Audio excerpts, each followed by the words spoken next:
Well, two things. Smaller organizations tend to be a little closer to their why. They can tend to have it closer to their hearts.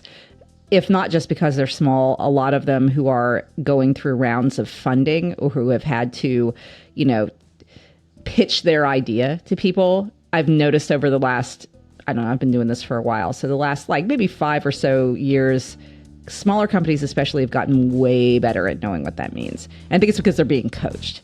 They're being told, no, you can't just say this thing is good. You got to prove it, man. And that comes down to why does this even, you got to justify its existence in the world of all the things. So I will say, yes, that has gotten actually kind of easier. They're not always right, or their why isn't always well composed. So we have a little bit of a work to do to help them express it. And sometimes they don't know it all, and I still encounter that. But to say that's easier. Now, with the larger companies, again, why in terms of the brand itself is a little different than why of the website. It takes longer. You have to dig a little further.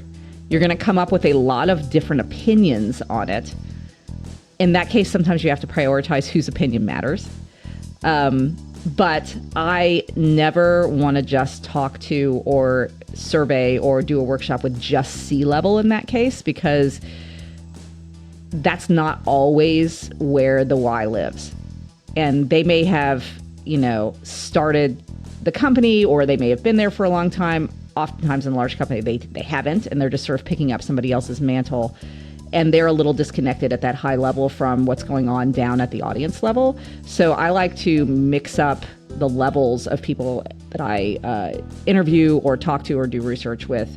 And the people that are the best, honestly, are Salesforce and customer service staff. And so because they're going to give you information about what's happening every single day. They're going to tell you what every client or every potential customer, what their objections are to buying the thing. They're going to have their finger on the pulse of where things are going wrong, and they're going to be a lot more honest about it. The CEO or the CMO, they have information that's valuable as well, and you want to talk to them. They are the visionaries. They're guiding the way that things are going, but they may not have that sort of boots on the ground information.